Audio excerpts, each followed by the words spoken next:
Welcome to another session with Time with the Superintendent. It's my pleasure this morning to welcome Ms. Rosemary DiTullio, the Director of Curriculum and Instruction, to join me and discuss some of the issues relating to your job. Back in 1994, when I came to Wakefield, one of the first areas of need that was identified in the entry plan was to have someone more focused on the areas of curriculum and instruction. And Rosemary, a former principal in the Winthrop School Department, was selected to take on this most important role. So welcome this morning, Rosemary, to the television program. The first question really has to do with your job description. As you've worked the first year, how has the job settled out? What are some of the major issues and areas that you've been able to focus on? Well, it's been a very interesting year coming into a new system, and everyone's been very welcoming, the community especially. And the first year was really important for me to get to know the people in the school system and what was happening. So it was really a time for me to assess and evaluate what was going on. And out of that, sort of the job has grown and developed. The first and most important thing for me to do in my job is to coordinate the curriculum. So the most important thing has been for me to meet with department heads and people at all levels to find out what they're currently doing and in what direction we want to go. As a result of that, it's also part of my job to provide training for staff members so that if we want to change curriculum, we have a staff who can help to implement that. And also tied in with that as well is sort of coordinating grants to try to bring in some money so that we can implement new programs, try new things out, and get some additional funds for conferences, for training for people. This first year, we've established a curriculum review. And what we are going to do is put on a cycle each curriculum area so that, for instance, this last year we were looking for a new social science textbook. Social studies textbook was adopted, was a new book for K through 6. And it was purchased, and this year we're implementing the adoption, and now we'll evaluate how's it going, what units do we want to use across grade level. And that's one of the important things of a cycle. We're also now, this year, the math department we're looking at very closely. And the science department is next year. And we're establishing a cycle so that we have, at any given time, we're looking at 3 curriculum areas more closely than all the others. It doesn't mean we ignore the others, but these are the ones we focus in on. So for right now, we're finishing up with social studies, looking intently at the math, trying to make sure that the curriculum is aligned with the frameworks, the new state frameworks, having a K-12 curriculum guide. At the same time, we're beginning to look at science, and hopefully next year we'll go more into science and look at adoption of a textbook for science, and then the following year, evaluation of that. And we're doing this for each one. The following year, next year, social studies will move out of the cycle, and English language arts will move in, and we'll go on a 3-year cycle. So we're doing this for each subject area, so over a 7-year period, each curriculum area has gone through a 3-year assessment, evaluation, implementation, and we have been able to purchase, we'll be able to purchase textbooks on a regular basis. Part of this last year, we not only purchased the social studies textbooks, but in addition to that, we were able, through the funding and the cooperation of yourself, purchase new maps and globes for all the K-6 classrooms. And that was something that was really was sorely needed, and to update all of those, and the teachers and the students have been very pleased with that. Also over the last year, we developed a professional development committee, which I suppose for people in the community, they don't always know what that means. But that's where we look at what our staff is currently doing, and we look and see what areas do we need training in-service training. We also, because of the new state law of recertification, it's critical that every school system provide training for their staff as part of the new law. And we have to allow teachers, they have to recertify in their various areas, and we are supposed to be able to provide low or no cost ways for teachers to do this. So we have established a professional development committee. Part of that committee was expanded this year to include not only teachers and aides, but nurses, secretaries, clerical workers of all kinds, custodians, to try to provide professional growth and development for all our staff members.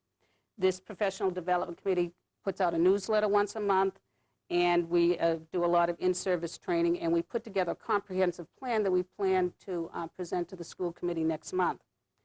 The grants coordination, last year, grants were sort of done on an ad hoc basis. Now with me in the position, there's someone there to just coordinate and make sure that the grants are being applied for, and that as we get them, there's sort of oversight.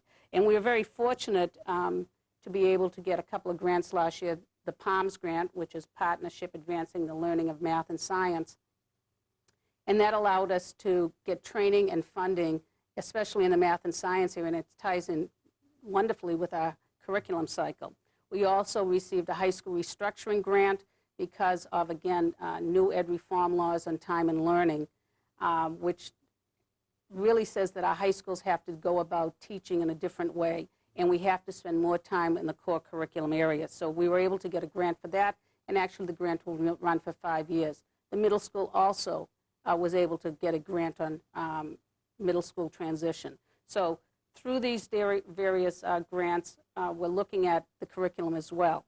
What kind of monies are we talking about with grants, Rosemary? Well, usually the grants run anywhere from $5,000 to $10,000, except with the exception of a few of the really large grants that we've had for a long time. The health protection grant is, up in the 90,000s. The Chapter 1 is in that same ballpark. But most of the other grants run between $5,000 and $10,000 per year. Certainly another expectation coming out of ed reform is that we be more accountable to the public through the word assessment. What does the word assessment mean, and what are some of the things that we're already doing with assessment? Well, with assessment, and again, we all know it, we just don't usually use that term, it's looking at what are we actually doing and what are students achieving. It's not enough just to say you've covered the content. How well have students learned that content? And that's what assessment is about, trying to find out how well students have learned. And currently, there are several ways that we do this. We do it every day in the ordinary classroom. And when parents get a report card, that's an assessment report from the teacher. And if they get a progress report card or anything that comes home from the school, when you get a grade on a test or an essay, that's an assessment. So we do that on a daily basis. But to look at the system-wide, how do we evaluate one classroom against another classroom or one grade, how they're doing and how they're progressing? So we use a couple of testing. We have been using here in Wakefield the Iowa Test of Basic Skills, and we test in grades 3 through 8. Now, we had been testing in the fall. This year, we switched over, and grades 5 through 8 were tested in the fall, but we'll be testing grades 3 and 4 in the springtime. Again, part of this is to get a better and more accurate view of what students can do. Teachers and principals at the elementary felt that when you tested them at the beginning of grade 3, the students really were not ready and geared up and were not doing their best work because of more or less the immaturity level, and that by the end of grade 3, they could do much better. We also have the MEEP test, which we'll be talking about later today, the Massachusetts Educational Assessment Program, and that is a program I'll go into more detail later on, and that's from the state. We also use as assessment the SAT scores that our students take at the high school, the Scholastic Aptitude Test. Those are divided into two parts.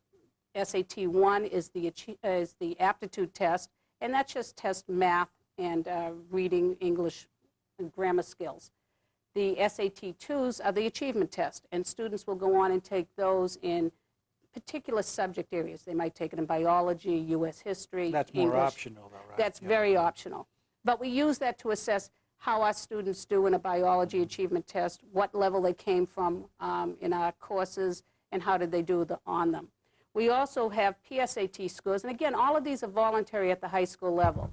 The PSATs are the preliminary Scholastic Aptitude Test, and students usually take that at the beginning of the 11th grade, though some students do opt to take it in 10th grade.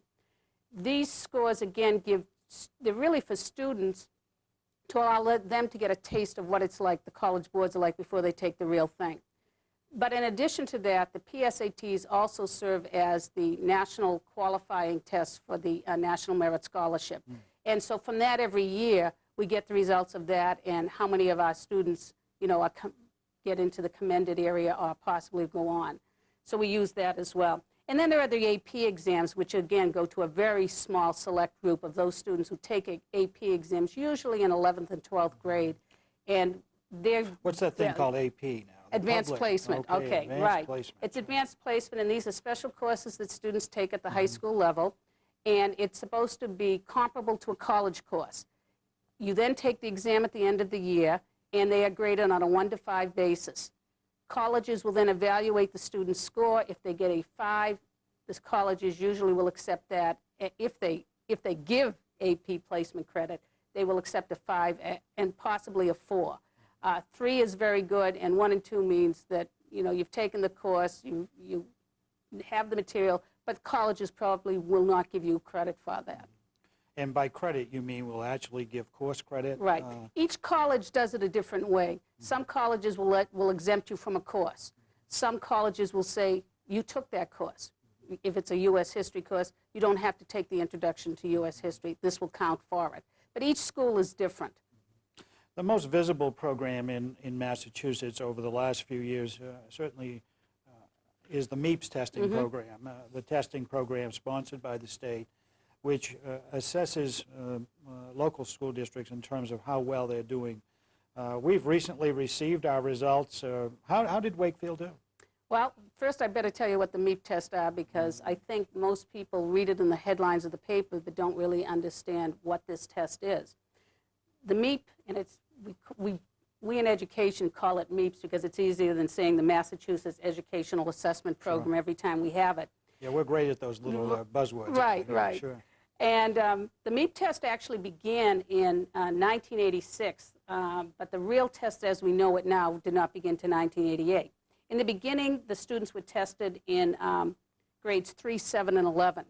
But that was in 1986, and they were tested in reading and math and science. But then the state decided that really wasn't the grade levels they wanted. So in 1988, the system that we're used to now and have been using since then came into effect, and that was that students would be tested at grades 4, 8, and originally it was grade 12. And they did that for several years, and then about 2 years ago they decided to test in grade 10. The reason for that was they were testing seniors in a test that had no individual results, people who were about ready to leave school, and the serious of intent of the seniors taking this exam throughout the state was not what the state had anticipated. So they thought it would be more accurate if they tested a 10th grade.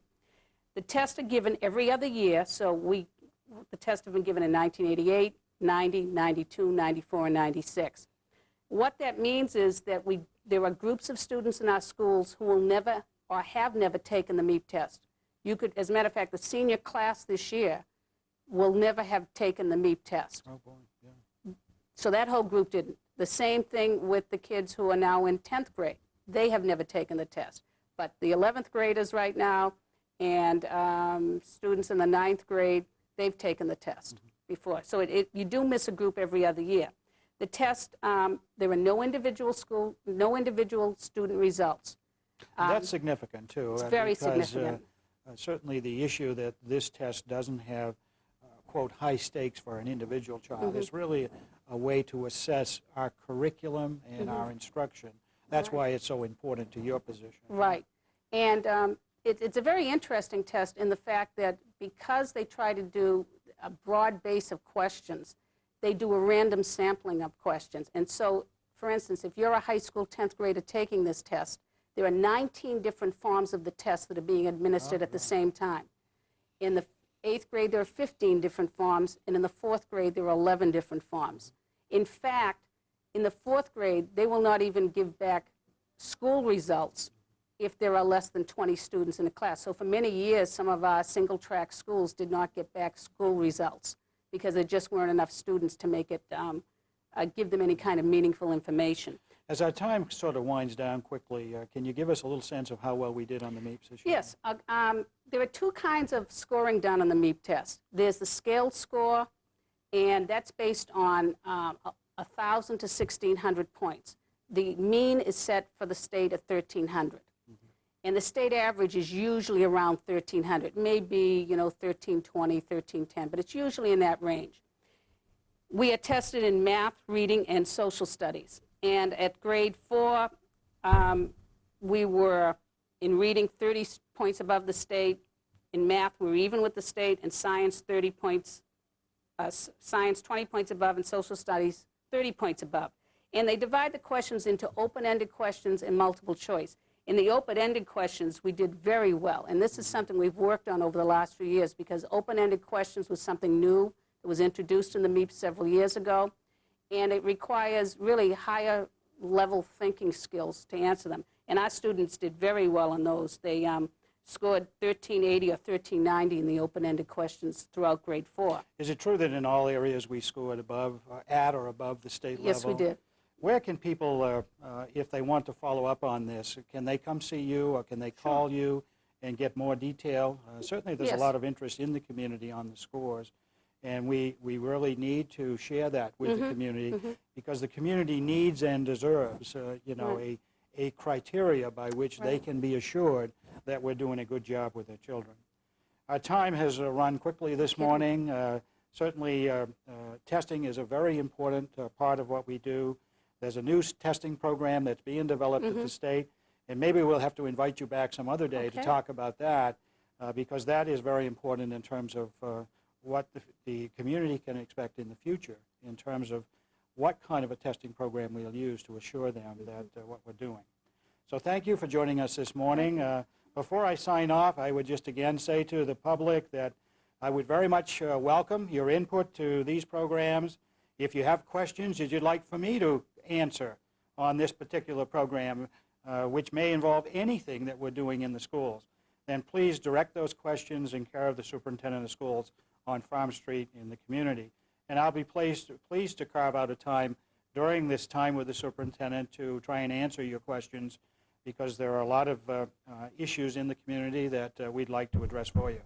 So again, thank you, Rosemary, for joining me this morning. And you've done an awful lot of good things for us in the short time you've been here. We have lofty expectations for you, and you're meeting them extremely well. So thank you.